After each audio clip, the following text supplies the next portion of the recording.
My name is Amy Zingoni. I'm the Vice President of the Lake County Rokhounds, and we are a bunch of rock enthusiasts, so it's a lot of fun.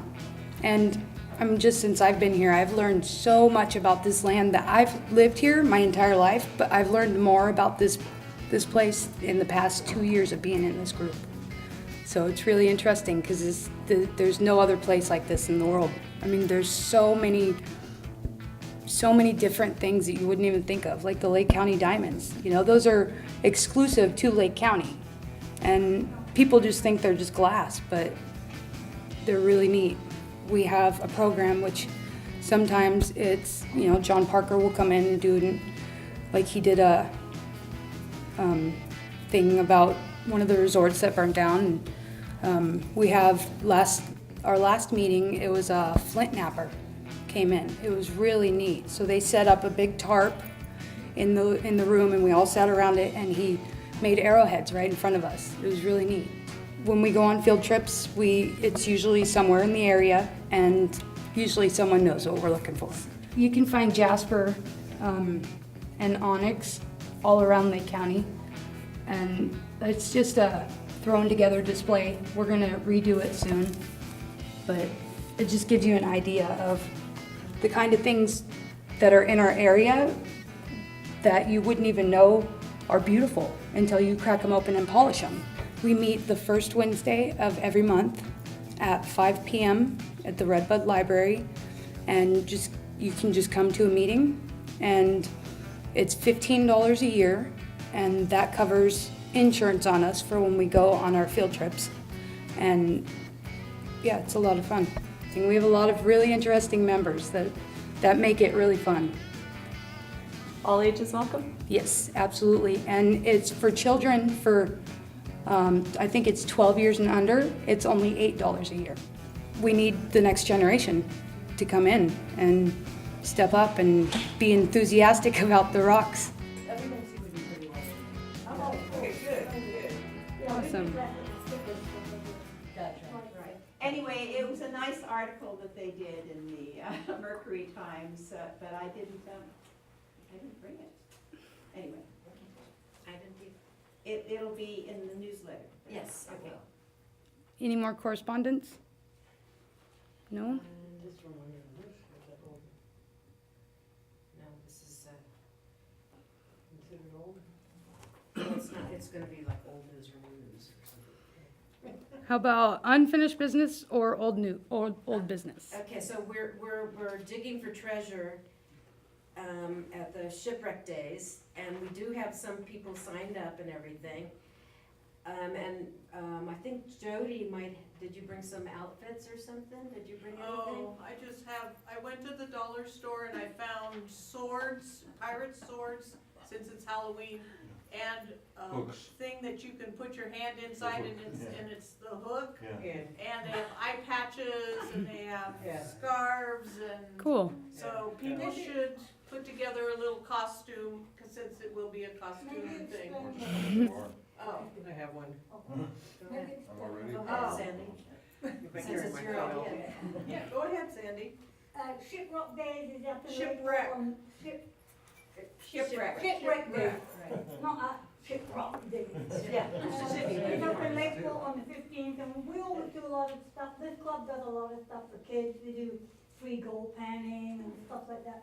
And this time what we're doing is free digging for gemstones. So we'll have a big bucket of dirt, and the kids will get a scoop of dirt, and in the dirt it will be laced with polished rocks and polished stones, and a certain percentage of the rocks are going to have an X marked on them, and if a kid finds one with an X, then the kid's name goes in for a drawing, and we got a child-size metal detector as a prize. Awesome. It's only for kids. That's my word. We do get adults try to do it though. On the 15th. On the 15th. Yeah, we do this about 4, maybe 5 times a year. We do something, an event for, free gold panning for the kids, or rock hunting and stuff like that. And then we have an auction there with rocks. Yeah. So bring rocks you want to get rid of. Yeah. Silent Yeah. auction. A silent Yeah, auction. Joyce is running the silent auction, Okay, well, I'm hoping Tim brings some of his things, okay? because Tim was running something last time too. I'll bring what didn't sell last Telling time. people all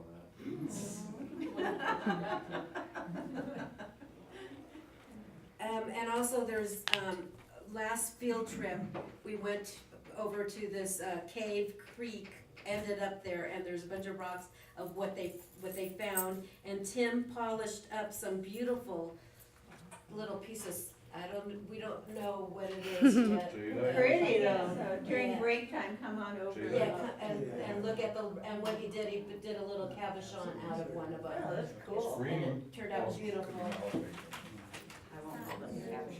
Kryptonite. It's No, in no, an area okay. that No, is no, known no. for, Kryptonite. Not for malachite. jade, or jade. I know my So malachite. it's quite Too hard to dark know what gray. he's got as a Too dark. couple You of pick it up, you pick up the It looks like cabochon a- and Was it's it on the green. coast? Jada. No, Yeah. There's a Cover- map cover- over there, cover- there's a big cover- dog, cover- and that's where. there's a map. Oh, yeah. it's- Yellow and it's green. all Yeah. good. Um, That could be kryptonite. No, Cave Creek, which goes into Tom Plain. I think it's Superman. Put it next to him. Well, It goes like- Where we did the Cave, it was all Cave Creek. Federation report. New business? Is that it?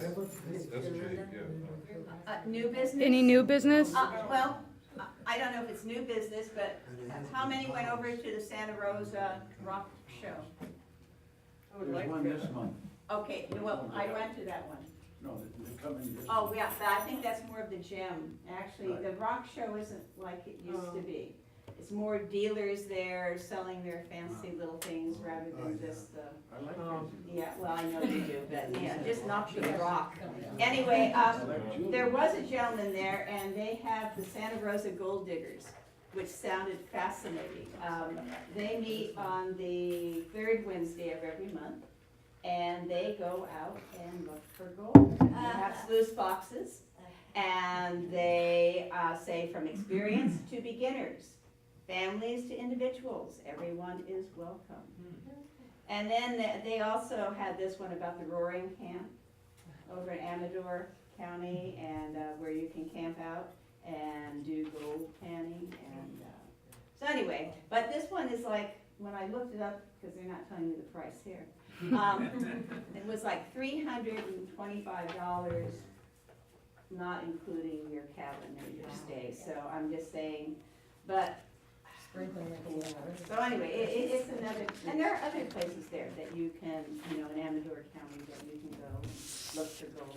But anyway, it would be a nice field trip someday to find a place that we could go and pan and get a sluice box and Sandy, you have your little metal detector for Three gold. different gold hunting pieces of equipment.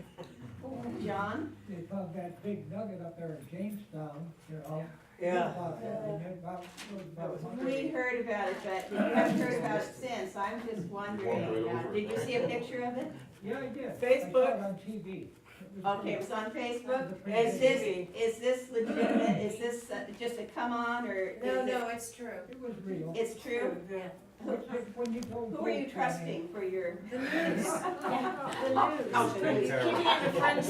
When you go gold panning, you wanna get under the biggest rock in the middle of the creek and get way down and you gotta, the guys that do the best have these suction things, you gotta have a skin diving equipment and you get down in there. Otherwise, you're not gonna find much unless you get some creek or something. I just live in the mother. But, I mean, we could, if we wanted to, we could go on there and have our own rock hounding show. It's really always cool. looking for Programs. people to Yeah. do programs. Yeah, always. I listen to it day in and day out. So Amy, you would be good. And you don't throw any rocks, you could like, this is a chunk of gold. Yeah. I can lift it, But I thought that would, I'm a member. I have the sustainable, so I pay 120 a year. But, it's just a thought. So here's all the information if anybody wants to look over it. It's not all of it, it's what I could print out off their webpage. Okay. Do So. we want to take a vote about becoming a supporter or? But would you give them the information and you'll be responsible with? Yeah. with Yeah, I can do giving that. them everything that they need to have? Do we have the money? We've got the money. Can you do it for a month? It would, No. No. You do it at a monthly or a, If you get like 50 people coming in, Should we vote on it? Pays for it. So how many times do they announce your program or what? I mean, I guess you would have to talk to them, but I would have to talk to him about that, Well, but, let's find Yeah, out. we should a find little out. bit okay, like and then that. we'll decide next meeting? Yeah, that's a Okay. good I have a idea. question too, Amy, whose programs would it be aired on? There's just, they announce the supporters or the underwriters, like, throughout, Yeah, underwriter. yeah, yeah. That's what we want is underwriting. So we wanna know where we're going to be put, right? Yeah. Yeah. And Right. whether, Yeah. how much advertisement we get from it. Yeah, I can find out. Yeah. good. Yeah. So any more new business?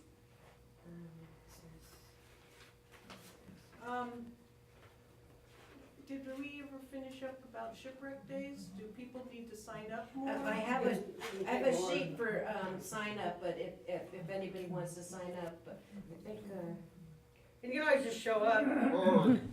You know, I just show up. Yeah, I do live it there. yeah, you always are welcome if you wanted to. And it's free. I mean, Oh, yeah. families, you can bring your kids because it's free.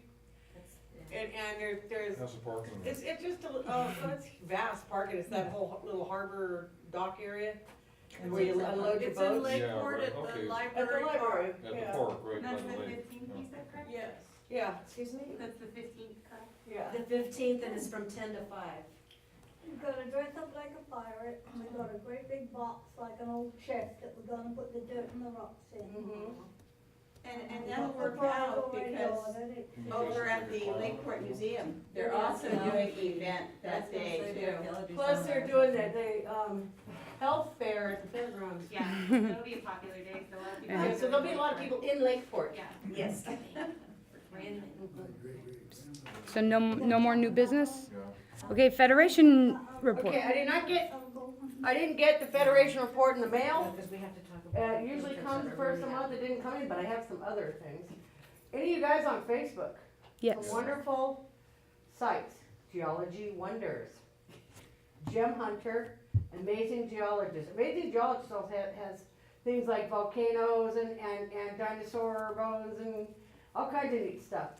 Then online as geologypage.com, and there's geologyin.com. But one for around here, guys, mindat.org. You can put in this area and I'll show Four you. of them, you haven't named none of mine. But, well, you always welcome to share them. But they, Mindat will show you where the mines are here, and so, well, you can't usually go on mines, but you can usually go around mines to look for things. And there's surprisingly a lot of crystals that you guys don't know about that come in the ground in this area. A lot of crystals. I mean, we do a lot of the rock, but there's a lot of other stuff to look for too. Are you gonna be the next field trip manager? No. No. But I'm just, these are Are you suggestions. gonna, will you bring some sites that we can go to, maybe? Yeah, I could do that. I could look them up. Yeah. So, But I'm not that familiar with the roads and stuff. So That's okay, sometimes the we'll problem with find that is like private property, so it's like, okay, we know where the mine is, and then how much private property is around it, and, You can look that up on the mining ones. It tells how big the claim is and stuff.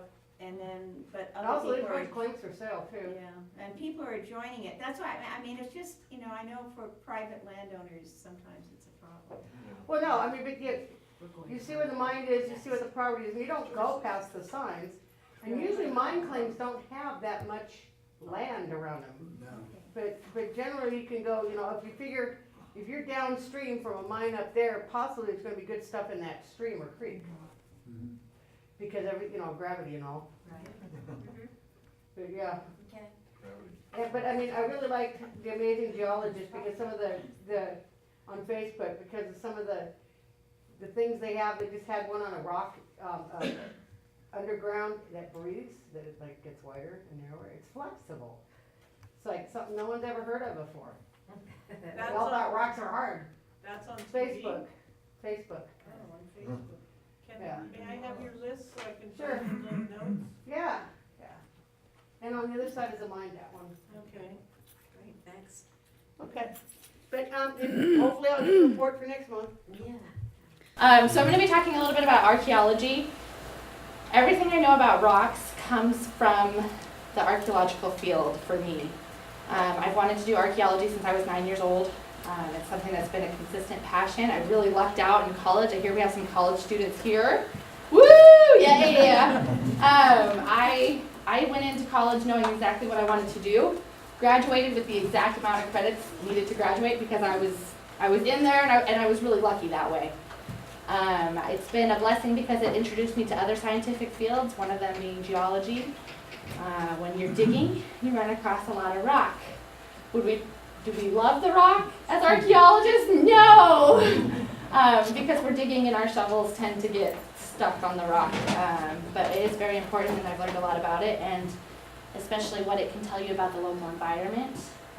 I feel really blessed to be in Lake County. We have some very, very unique rocks, and it tells us quite a bit about the formation, the geological stuff and processes that we have going on here. So I'm gonna just jump into it. I have a tendency to use technical terms, so if you want to wave me down and say, whoa, whoa, whoa, that's quite all right. I will stop and answer any questions. So, when you're getting ready to do archaeology, this is one part that relates to rock hounding. You start by looking at the surface. You're out there, you're walking a beat. A lot of times we have large areas to cover, so we'll have what we do they're called transects, and they're long lines, and we're, depending on the area, the sensitivity of cultural items, artifacts being anything made by man, left behind in time. We'll have, someone who's 5 meters away from us doing the next line, or 10 meters, or 30 meters. It also depends on what we're looking for. So if it's something huge, we don't have to be as close together. My master's degree is in maritime archaeology. When we're looking for big shipwrecks, that's a lot easier than looking for an arrowhead. So your scope of your project, the size of it, will also determine what you're looking at, how close you are when you're looking on the surface. Some of the ways I've looked on the surface without digging is through a field investigation or field survey, which is where we're doing the lines. Another one is ground penetrating radar. It's basically shooting a radar laser into the ground, and the bounce back feeds you an image. Another one I've done is soil resistivity. That one is very important in the south, this one especially, because with ground penetrating radar you get certain density bouncing back like rocks. For this one in the south, I did my master's degree in North Carolina. We have a lot of swamp. So you want to see how swampy and peaty and gross the soil is, and you can kind of determine cultural layers from that. And it's basically testing how close the soil is together. So while ground penetrating radar is sending something and bouncing back, soil resistivity is seeing how compacted it is. And you can see water spots really clearly. Cemeteries show up because it's more loosely packed. You can see a burial site. It shows up in a, like perfect oblong, almost rectangle. So that's another one I've done, from the surface. Goodness, I am so sorry. That is not the right button.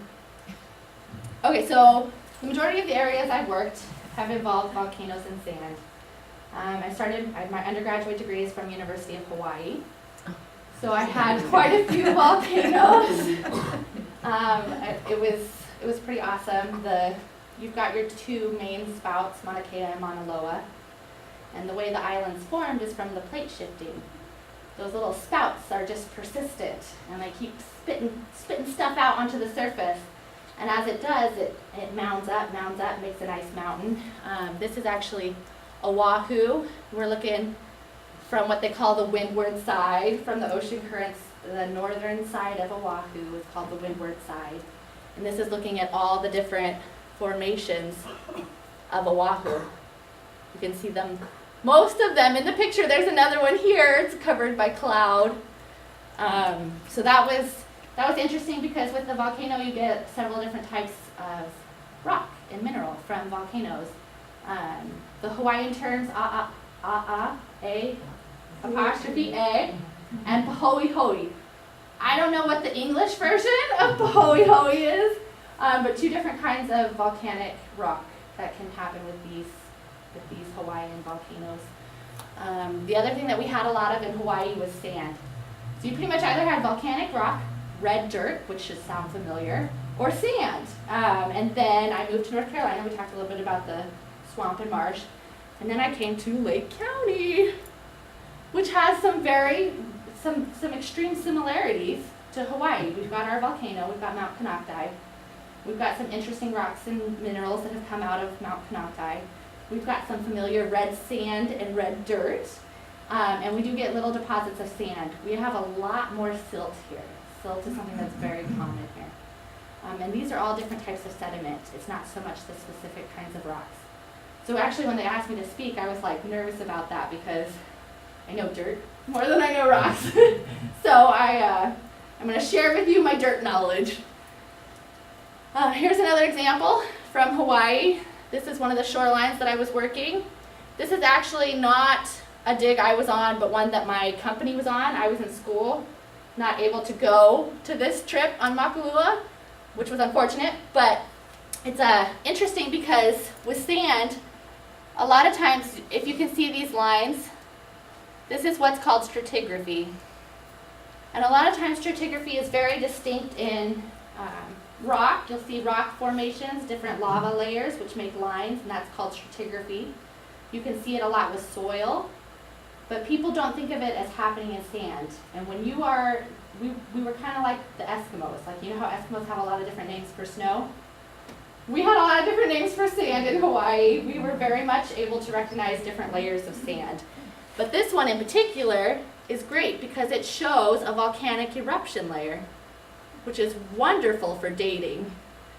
Well, not for dating like, hey, let's go to coffee, but for dating as in getting a date when that eruption happened.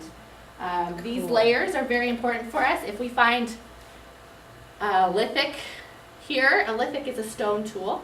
If we find one here, we know it's more recent than something that was down here. So we're able to date all the different artifacts based on the layer of sediment, dirt, or rock that they come out of. Another area that's been a main focus of mine is shorelines. Shorelines are a highly dynamic environment. They are exposed to a lot of forces: wind, storms, water. You've got fluvial, which is rainfall. You've got alluvial, which is watershed action, things coming down with gravity and force. When that happens, you get some pretty significant erosion. And with the erosion, sometimes burials or artifacts come out. This is one area that I had much of my undergraduate and graduate work was focused on recovering burials. I recovered burials in Hawaii, on Oahu, Maui. This one is in North Carolina. So that's something that I truly love to do. Part of it is because it's a direct connection to the past, but there's also the whole sensitivity, respect aspect that I've always really enjoyed. Like, we don't want to lose this stuff to the ocean. If we can save it and rebury it, depending on which Native American group it's with, they all have different practices. A lot of times we involve the local Hawaiian, or in this case we call the Cherokee Nation because there are no living eastern North Carolina Native American groups. We call the Cherokee. For the Hawaiians, they would question. Yeah, how old are your corpses that you're finding there? Are they thousands of years old, or are they couple hundred? This one's from 1400 AD. 1400? Uh-huh. How do you know the exact date from your layers of your... Yeah, this up here, this is the same shoreline that this one came from. This very, very top layer, which is also here, all this dark green right here is a soybean field. So we actually had like 2 or 3 soil layers, which I'm going to talk about in a little bit, our soil horizons. Because before it was soybean, it was tobacco. Go figure, North Carolina. Underneath that, we had some other soil layers which seemed to be more natural. There was evidence of more of a marsh type plant that had grown there. Beneath that, you have a sand layer, and beneath that, a secondary soil horizon, and that's where this came out of. The secondary soil horizon was dated to 1400. So I'll be talking a little bit more about those different layers and how they help us to date different burials. The burials I worked on in Hawaii, on Maui, we were not able to get a specific date. Maui, All of the Hawaiian Islands are a little more recent. You have a wave of immigration from the 900 AD period, and then a secondary wave of immigration from like 1500 AD. We weren't able to get a specific date on it, partly because the sand, these burials had pretty much already fallen out of context. We were going and doing a recovery aspect. Do you take into consideration the burial? I mean, if they dug down 10 feet and buried the body there and you find it in the soil that you think is 1400? The burial pit is usually very distinct, which is a blessing. The burial pit, if it's from the surface, Mhm. then we would be able to tell it's more recent. If it's less than 50 years old, Yeah, we don't touch it, we call the police. right. It's if you have material, soil material that matches the top layer, that's not us. Yeah, right. We whoa. And you can usually tell from the burial as well. A lot of times there's still stuff You don't on do it. carbon testing on it or We do carbon dating anything? Okay. if it's old enough, because it's Yeah. has a plus or minus range of 70 years. So to do something from 1970, you wouldn't even get a date. Right, yeah. If you have several layers of soil horizons or sediment Mhm. layers, and then you have the start of a pit, and it goes down 4 feet into the next horizon Right, layers, yeah. you date it from the top of the pit. Oh, okay. All right, so shorelines, they're my faves. All right. So shorelines can be ocean or lake? Ocean, lake, stream, river. River, okay. This is Currituck Sound, which is leads directly into the Atlantic Ocean. So when I first moved here, people were like, maritime archaeology, why are you in Lake County? Because there's a lake in Lake County. I love it. I love our little, I mean, even with the stuff that I work with at the museum, it's very, the Pomo, Native American stuff here is extremely maritime based. All of the stuff that they're using is from the wonderful shallow lake that we have, all of their marsh plants. I mean, it's very, very maritime based. So, stratigraphy drawn. I shortened it up, strat. You guys can say that if you want now. You're experts, archaeologists, you're in. Okay, so this particular drawing focuses more on the artifacts. This drawing focuses on the type of soil. So when I talk about stratigraphy, when we're looking at it, we're looking at both. We're looking at the sediment and then what we find. So if this is the modern ground surface, it's got a cactus, so that's not here, but well, maybe planted. The next layer, we always start labeling A, B, C, D, E. We start with A at the top because we don't know how far down we're going to go. If we were to try to do the opposite way, we'd be guessing what we haven't dug yet. So we start, you always start with your notepad by stratum A. Stratum is a single stratigraphy layer. Strata is multiple stratigraphy layers, and it's another technical term. So stratum A. A lot of times when I was talking about soil horizons happen at the top. You'll get soil which has like decomposed organic material. When you get deeper, the organic stuff has been compressed into inorganics. So anytime I'm talking about soil, it has decomposed living crud in it. And it's always by the surface. Getting deeper, you're going to get some of the, when you find a fossil, it's always a hard material. It's not ever like it's freshly rotting. So that's to keep that in mind. As you go deeper, you'll find different evidence of different layers. Sometimes you'll have a clear line because of a specific event, a very sharp event, like the volcanic eruption. That was a perfect example. Something that happened, strong and brief. Another example is Pompeii. You guys have probably heard of Pompeii? Pompeii! Thank you guys. With their volcanic eruption, it's similar. It covered everything in a synchronic event. Synchronic means like a snapshot. Apparent material is your lowest, deepest material that is sedimentary in nature. And it's usually what decomposes or breaks up and makes your upper layers. So for archaeology, once we reach parent material, that's usually your sign to stop, that you're not going to find much more cultural evidence. You're not going to find any more artifacts. You've reached like bedrock.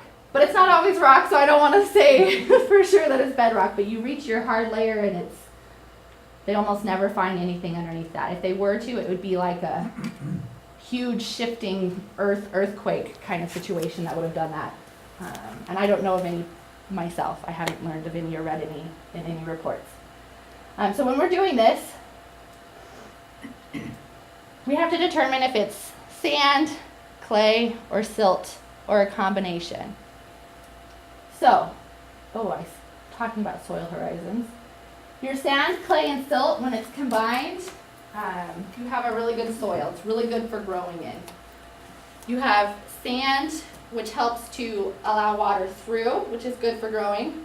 You have clay, which has the high mineral content, good for growing. And you have silt, which allows some compaction. It allows things to stay with the roots. It helps to hold things close to the roots. Also with those three materials, you have decomposed organic material, which is good for the plants as well.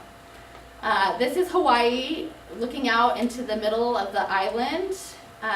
So if over here is the leeward side, that's the non-windy side.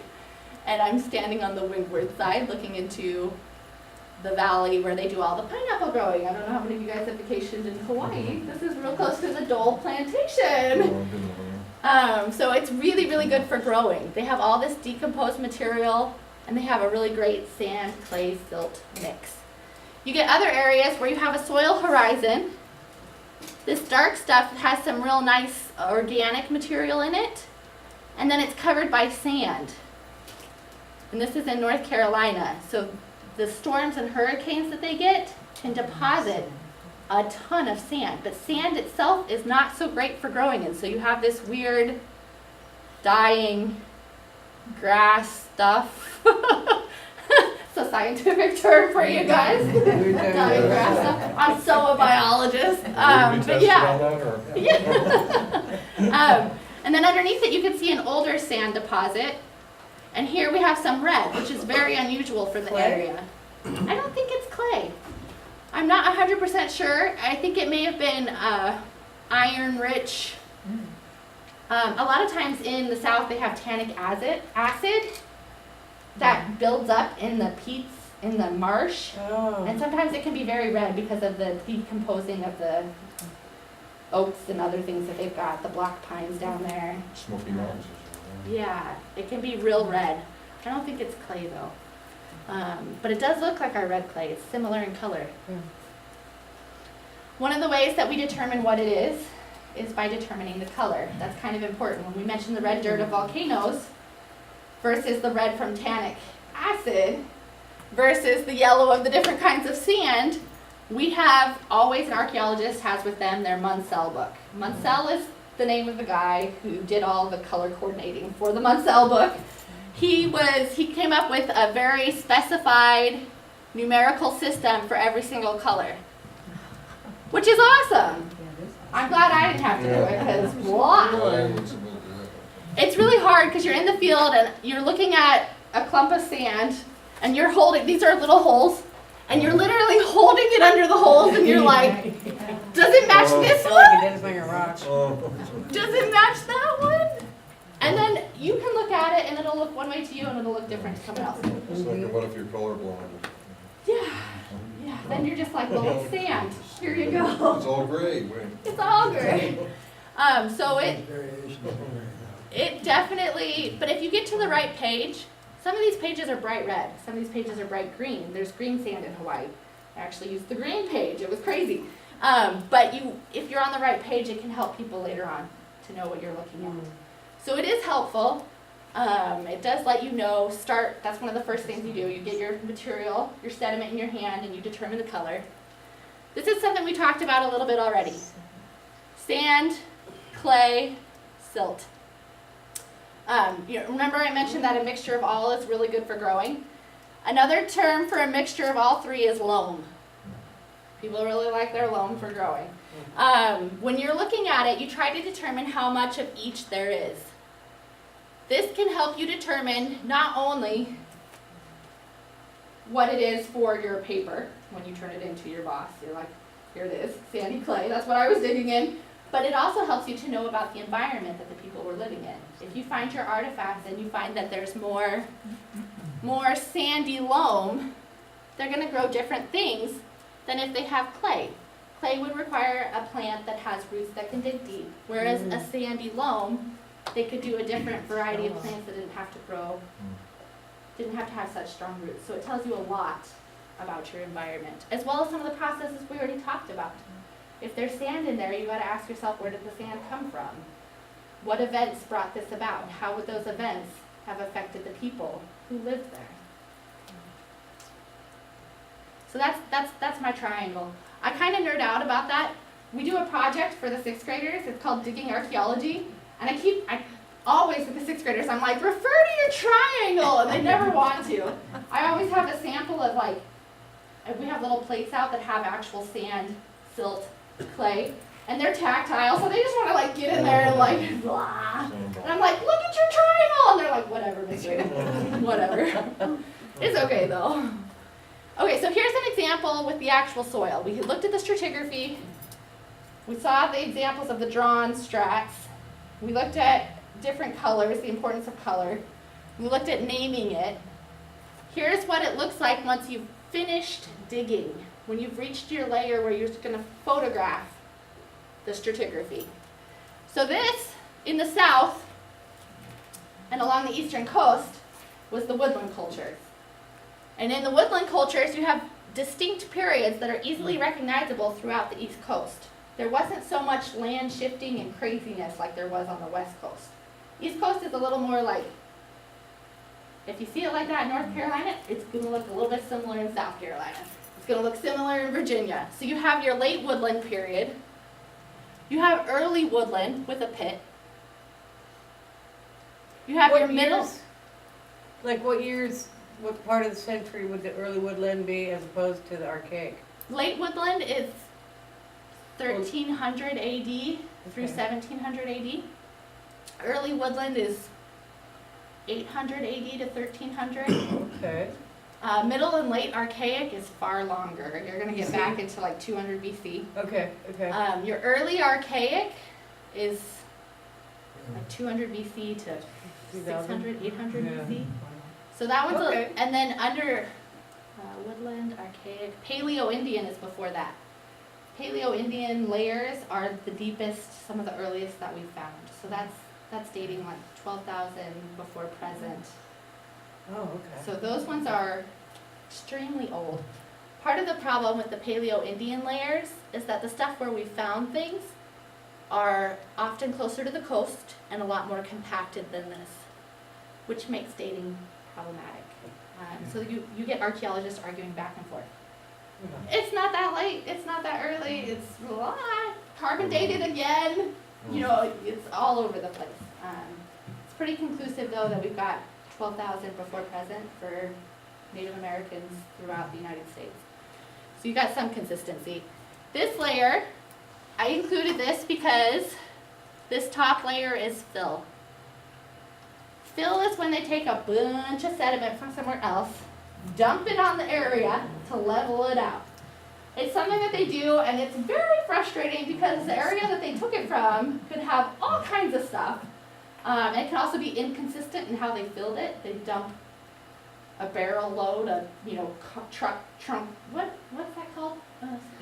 Shovel. Dozer shovel load of one material, and then like 2 feet over it's a different material. You're like, great, thanks a lot, guys.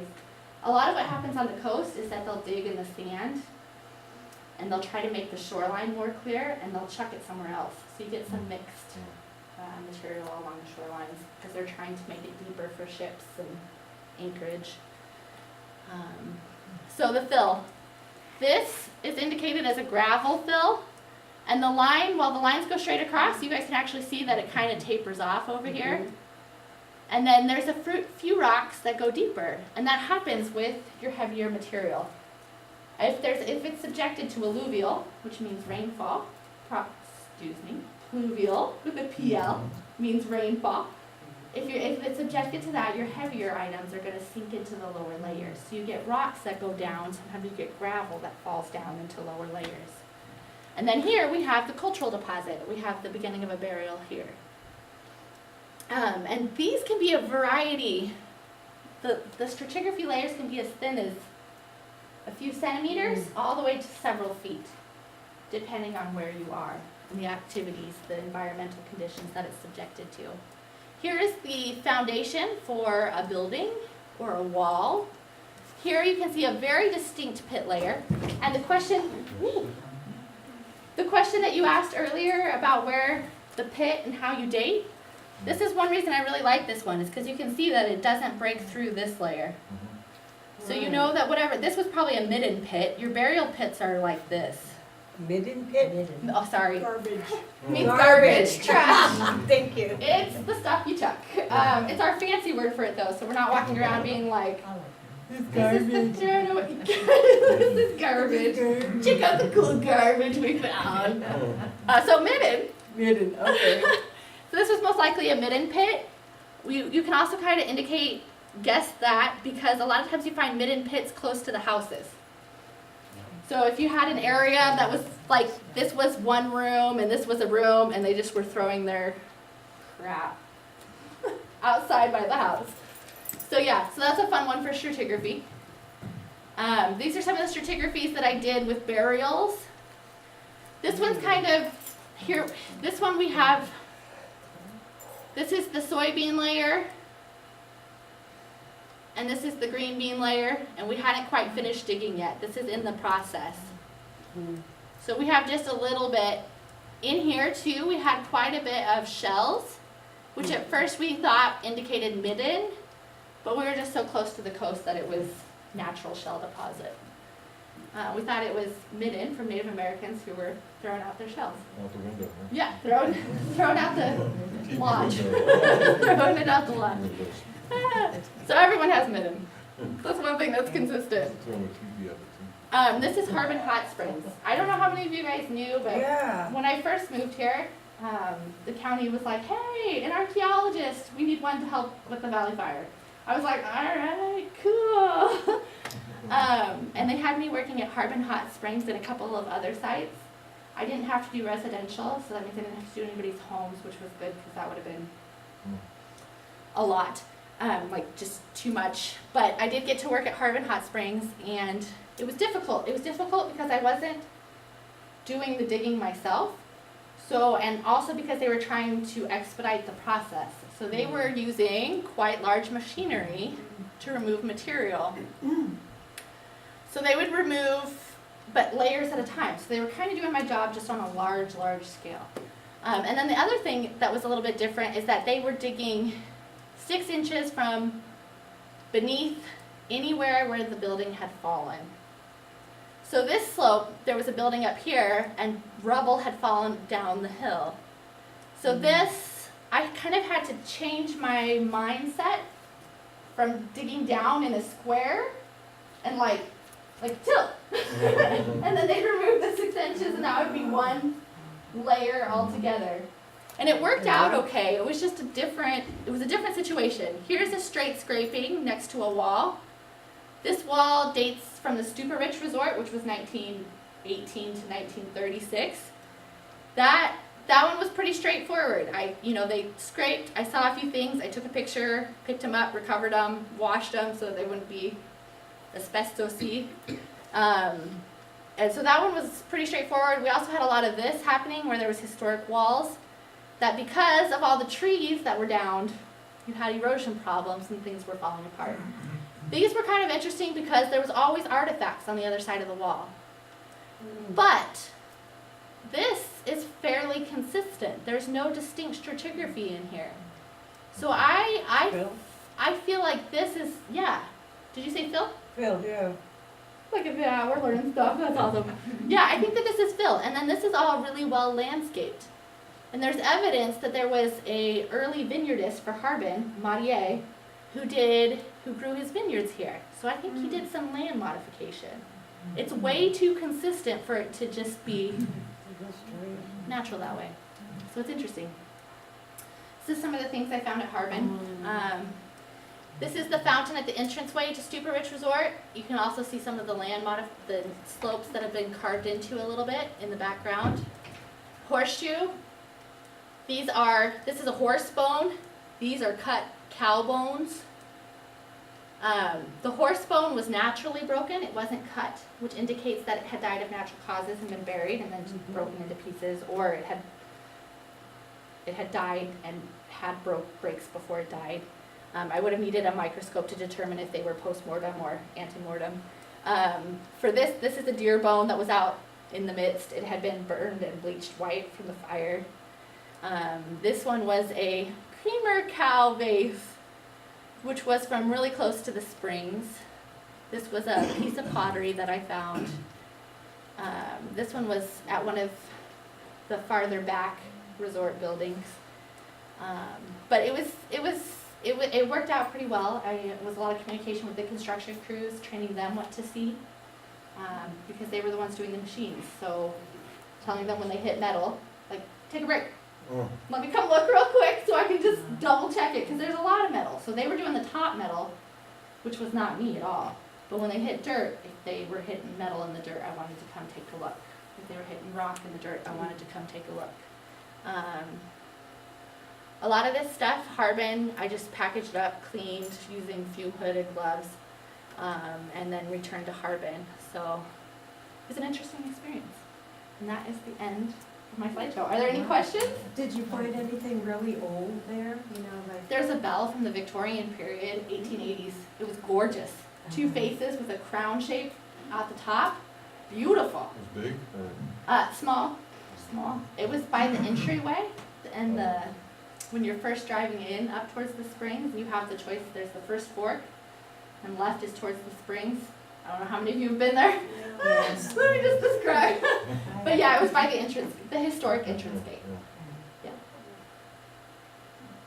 They still make those cow pictures today? Yeah.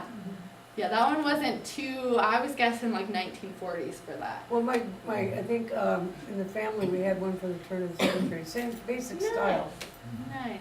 But, yeah, It was funny because when I had him, I was like, if you find ceramics, come find me. yeah. And some guy came and found me, and he, I'm looking at it, flip it over, it says made in Taiwan, and I was like, but you're doing good. Like, this is the stuff I want you to bring me. 10,000 years old. But it was good, it was impressive. And then square nails, they kept bringing me square nails. Well, you could date it by where it was made, like it was from Japan. Well, then we it had- would be the 1940s, right? We had a made in Japan one, and I That'd be guessed, the 50s, yeah. yeah, late 'Cause 40s. then production went on, Yes. and then, Made now in- it's all China. Made in Japan, and then I told him if you flip it over and you see a trademark that has England, come bring it to me for sure. If it has Chinese characters rather than made in China, that's usually indicative of a historic ceramic piece. So it was a lot of training. It was a lot of training. So where are these stored? With Harbin, they had a That's what I was house wondering. that they were using, and Julie Adams, I just boxed them up in archival boxes, and they have them. I don't know what they mentioned planning to putting them on display, but I think for now they're being stored. They're stored in acid-free paper, and they've been cleaned, so they're all like pretty and ready to go. The bell, I'm worried about because it has bronze, and there's indications of bronze disease, which will eat away the bronze. Is there a reason why they wanted you to do that? Just so that the historic items weren't lost forever. Anytime, there's a lot of laws surrounding archaeology, because often in the past when there's been construction sites, they dig, they clear stuff away, and it's gone forever. Yeah. So there's CEQA laws, which is the California version, and then there's national laws. National Historic Preservation Act, National American Graves Protection and Repatriation Act. There's just a lot of laws that protect archaeological resources. And the county, as well as FEMA and Cal Recycle, wanted to make sure they were in compliance with So those. you work with the Lake County Historical Society, or John, or everybody, or? No, they contacted me through the county. And then I worked with the tribal monitors. So they did prehistoric and I did historic. So even though there was a site already on there, Harbin was already built and was destroyed by the fire, even though that was already there, you're there just because you can't rebuild? No, I'm there to record any historic things that might have been removed during cleanup. During cleanup of the fire, they have to remove all of the burnt material as well as 6 inches of soil, 6 inches of sediment. The hard part is that they test again at 6 inches, and if there's still evidence of poisonous material, they have to keep digging. The thing with Harbin is that the springs up there naturally have arsenic. They naturally have mercury. There's natural asbestos up there, so they kept getting hits. And they did 12 inches, and they did 18 inches, and I was like, guys, can we just like double check if it's natural before we keep digging? Like, let's just double check if it's from the burn or if it's from the. So the Native Americans, so they separated it from, They had Middletown Rancheria was in charge of the prehistoric okay. cleanup So monitoring. they packaged that separately and. They prefer, and this is actually really important for everyone to know, the Native Americans in this area prefer for artifacts to be kept in the land. To them, it's a signature of them having been here.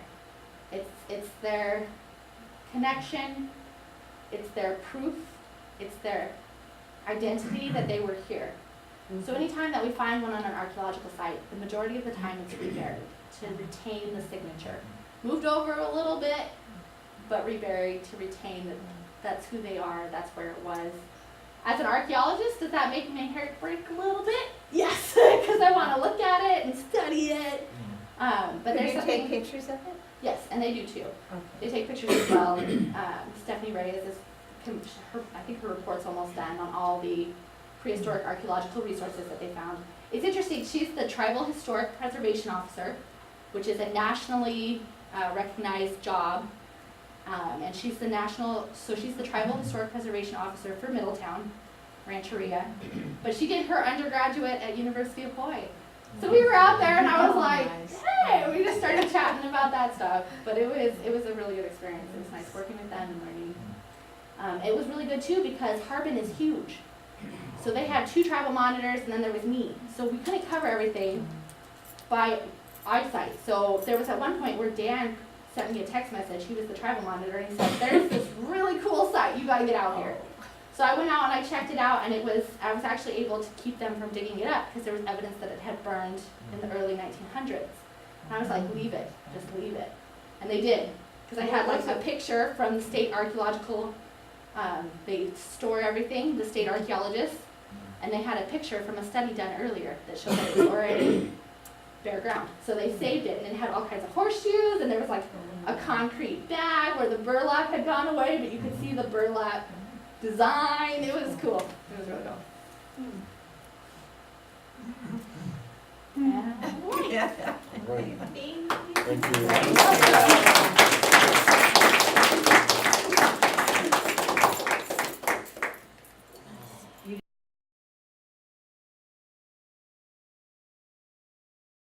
My name is Amy Zangoni. I'm the vice president of the Lake County Rokchounds, and we are a bunch of rock enthusiasts, so it's a lot of fun.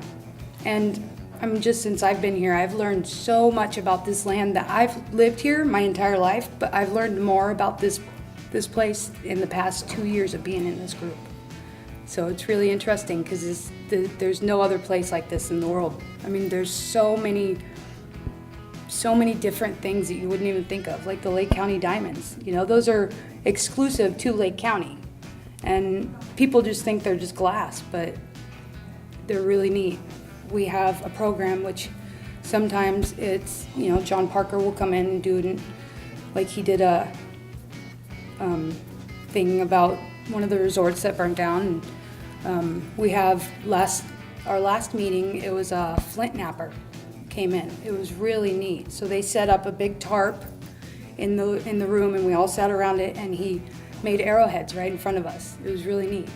When we go on field trips, it's usually somewhere in the area, and usually someone knows what we're looking for.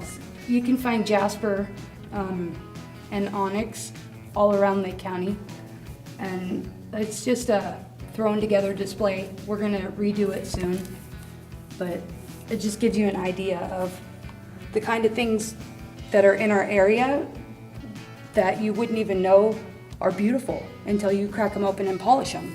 We meet the first Wednesday of every month at 5 p.m. at the Redbud Library, and you can just come to a meeting, and it's $15 a year, and that covers insurance on us for when we go on our field trips. And yeah, it's a lot of fun. And we have a lot of really interesting members that make it really fun. All ages welcome? Yes, absolutely. And it's for children I think it's 12 years and under, it's only $8 a year. We need the next generation to come in and step up and be enthusiastic about the rocks.